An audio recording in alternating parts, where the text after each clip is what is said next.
গাছ থেকে আম পেড়ে নিয়েছি। বাড়ির আঙিনায় ছোট্ট একটা আম গাছ ছিল। প্রতি বছরই মাশাআল্লাহ ভালো আম হতো, কিন্তু বাড়ির আশেপাশে কিছু কাঠবিড়ালি আছে। এই কাঠবিড়ালিদের যন্ত্রণায় এই আমগুলো পাকিয়ে গাছে খাওয়া যায় না। গাছ থেকে কাঁচা থাকতে আমগুলো নামিয়ে ফেলতে হয়, কারণ সন্ধ্যা হওয়ার পর বা সকাল ভোরে আমগুলো পেড়ে নিয়ে যায় কাঠবিড়ালিগুলো। তাই এখানে প্রায় 10 কেজির মতো আম হবে, পেড়ে নিয়েছি। আমগুলোকে আচার বানাবো, কারণ এছাড়ার কোনো উপায় নেই। কাঠবিড়ালিকে না খাইয়ে নিজের আচার বানিয়ে খাওয়াটা অনেক ভালো। তাই আমগুলো পেড়ে নিয়েছি।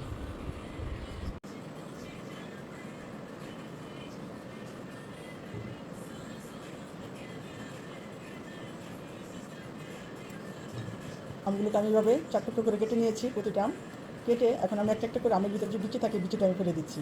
বিচিটা ফেলে দিয়ে আমি সবগুলো আম এভাবে নিয়ে নেব। আর আমগুলো আমি ছিলকা সহকারে নিয়েছি, এটাইভাবে আমি আচার বানাবো। এই ছিলকা সহকারেই আমি আচার বানাবো এটাকে। আরেকটা কথা, এই আমগুলো কিন্তু আমি সবগুলো ধুয়ে নিয়েছি। সবগুলো আম ধুয়ে সুন্দর করে মুছে নিয়েছি, যেন এক ফোঁটা পানি না থাকে। এখানে কিন্তু একটু পানি নেই, একদম শুকনা। আমগুলো ধুয়ে আমি ভালোভাবে শুকিয়ে আমগুলোকে সুন্দর করে আমি কেটে আটিগুলো ফেলে এভাবে নিয়ে নিয়েছি। এখন এটা আমি আচার বানাতে চলে যাব।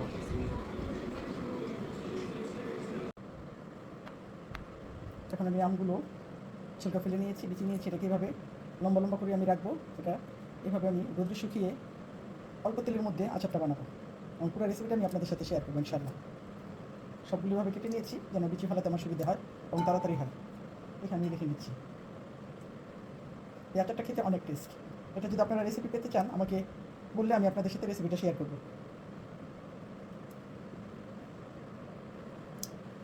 এই আচারটা আমি সম্পূর্ণ তৈরি করব রসুন বাটা দিয়ে, লবণ দিয়ে, আর সামান্য। এখানে আমি 3 ধরনের আচার বানাবো আজকে। একই সাথে সবগুলো আম কেটে নিয়েছি, আর এখানে আমি 3ভাবে কেটেছি। 3টা আচার বানাবো। এটা বানাবো হচ্ছে ঝুরি আচার, মিষ্টি আচার। আর এটা তো আমি দেখেছি আমের ছিলকা সহকারে নিয়েছি। এটা টক ঝাল মিষ্টি বানাবো। আর এই আচারটা হচ্ছে, যেটা আমি ছিলকাটা ছুলিভাবে পাতলা করে কেটে নিয়েছি, এটা আমি রসুন দিয়ে তৈরি করব। সম্পূর্ণ রসুন, আর দিতে হবে একটু এখানে সরিষা বাটা, আর সামান্য একটু তেল দিয়ে রোদে শুকিয়ে এই আচারটা আমি বানাবো। এটা রেসিপিটা আমি আপনাদের সাথে পরে শেয়ার করবো। তো আজকে একসাথে আমি 3 ধরনের আচার বানাবো। 3টাই আমি কেটে নিয়েছি। প্রতিটা আচারের রেসিপি আমি আপনাদের সাথে শেয়ার করবো ইনশাআল্লাহ। এই ঝোড়া আমের আচারটাকে আমি একটু লবণ দিয়ে মেখে রাখবো ঘন্টা 2। তারপরে এটা আমি সব কিছু দিয়ে আমি আচারটা বানাবো। সম্পূর্ণ রেসিপিটা আমি আপনাদের সাথে শেয়ার করবো ইনশাআল্লাহ। লবণ দেওয়ার পর এখানে আমি বেশ কিছু ভিনেগার দিয়ে দিব। বেশি করে ভিনেগার দিয়ে, লবণ আর ভিনেগার একসাথে দিয়ে এটাকে আমি মেখে রাখবো।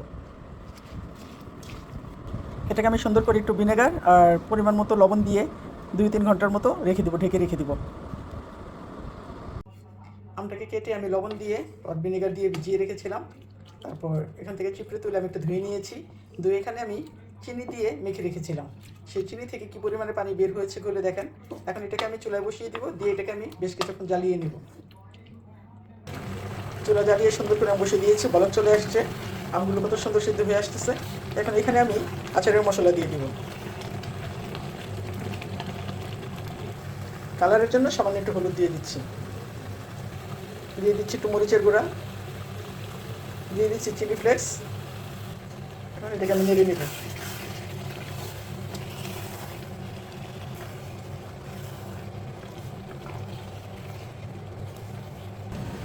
আমি একটু পাতিলটা চেঞ্জ করে নিয়েছি, ওটা থেকে এটা আমি ঢেলে নিয়েছি। তো কালারটা খুব সুন্দর হয়ে আসছে আমার আচার হওয়ার দিকে। এভাবে আচারটা বানালে খেতে দারুণ টেস্ট হয়। আমি তো প্রতি বছরেই এইভাবে আচারগুলোকে বানিয়ে রাখি, আর আমার বাচ্চারা এই আচারগুলো। এই আমটাকে নিয়ে নিচ্ছি। এটাতে আমি লবণ দিব, কারণ এটাতে বেশ ভালো লবণ দিব আমি, কারণ এটা লবণ। আমি আগেও বলেছি হালকা সরিষার তেল আর সরিষা বাটা, সামান্য একটু হলুদের গুঁড়া দিয়ে আচারটা আমি সম্পূর্ণ রোদ্রে শুকিয়ে তৈরি করব। তো এখন শুধু আমি সামান্য একটু হলুদ আর লবণ দিয়ে এটাকে মেখে রাখবো। একটা কথা বলতে ভুলে গিয়েছি, এই আচারটা সম্পূর্ণ আমি মাটির পাতিলায় তৈরি করব। এটা ভালোভাবে লবণ আর একটু হলুদ দিয়ে মেখে এটা আমি মাটির পাতিলায় দিয়ে রোদ্রে 3 দিন রেখে দিব। এতে যে লবণটা দিয়ে আর ভিনেগার, পরবর্তীতে আমি একটু ভিনেগার দিব। ভিনেগারটা দিয়ে এটা আমি ঢেকে রাখবো 2 থেকে 3 দিন। পরে এটা থেকে প্রচুর পানি বের হবে। এই পানিটা মাটির পাতিলায় শুকিয়ে চুষে নিবে। তারপর এটা আমি কাচের বয়ামে ভরে হালকা সামান্য একটু তেল দিয়ে 5-7 দিন রোদ্রে শুকিয়ে আচারটা তৈরি করব। সরিষা বাটা দিলাম, একটু গলিয়ে নিচ্ছি কারণ ডিপে ছিল বরফ হয়ে আছে। গুঁড়ো মরিচ দিয়ে দিচ্ছি একটু ঝালের জন্য, সেই সাথে দিয়ে দিচ্ছি একটু হলুদের গুঁড়ো কালারের জন্য।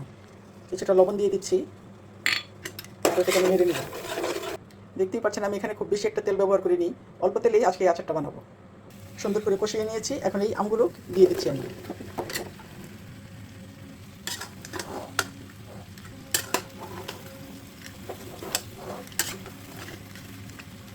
এখন এখানে আমি বেশ কিছু ভিনেগার দিয়ে দিব 1 কাপ চিনি। আপনি মিষ্টি যেমন খেতে পছন্দ করেন। চিনিটা দিয়ে আমি ভালোভাবে নেড়ে নিচ্ছি। এই চিনিটা দিয়েছি, চিনিটা থেকে পানি বের হবে গলে, আর এটা দিয়েই আচারটা সম্পূর্ণ সিদ্ধ হয়ে যাবে। চুলাটাকে আমি লো হিটে রেখেছি, রেখে আস্তে আস্তে আমি জাল দিয়ে নিচ্ছি। আমার কালারগুলো চেঞ্জ হয়ে আসতেছে, সুন্দর আসছে। আস্ত 5 ফোড়ন দিয়ে দিচ্ছি চিলি ফ্লেক্স। এখন একটু নেড়ে চেড়ে মিশিয়ে নেব, সুন্দর করে ভাবে মিশিয়ে কিছুক্ষণ জাল করে নেব। আচার হয়ে আসছে, এখন এখানে আমি 5 ফোড়নের গুঁড়া দিয়ে দিচ্ছি, দিয়ে এটা সুন্দর আমি নেড়ে নিব, নিয়ে আমি 2 মিনিট পরে তাকে নামিয়ে নেব চুলা থেকে।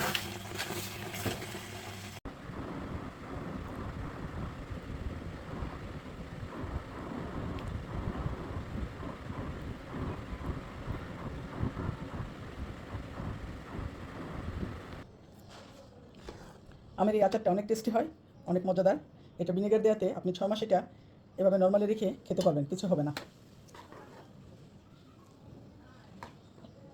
এটা আপনি খিচুড়ির সাথে খেতে পারবেন, পোলাওর সাথে খেতে পারবেন। এটা টক ঝাল মিষ্টি সবটাই দিয়েছি, সামান্য একটু তেল দিয়ে করেছি, দেখতেই পেরেছেন আপনারা। এখানে কিন্তু তেলের কোনো কিছু তেমন নেই, অল্প একটু তেল দিয়ে আচারটাকে আমি তৈরি করেছি।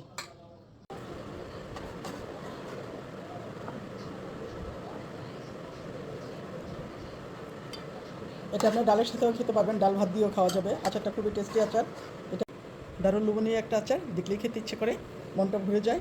কোনটা রেখে কোনটা খাবো, একই আচার 2 বয়ম হয়েছে। এভাবে বানিয়ে সারা বছর রেখে খাওয়া যায়। আমি তো বানিয়ে নিয়েছি, আপনারাও বাসায় বানিয়ে নেবেন।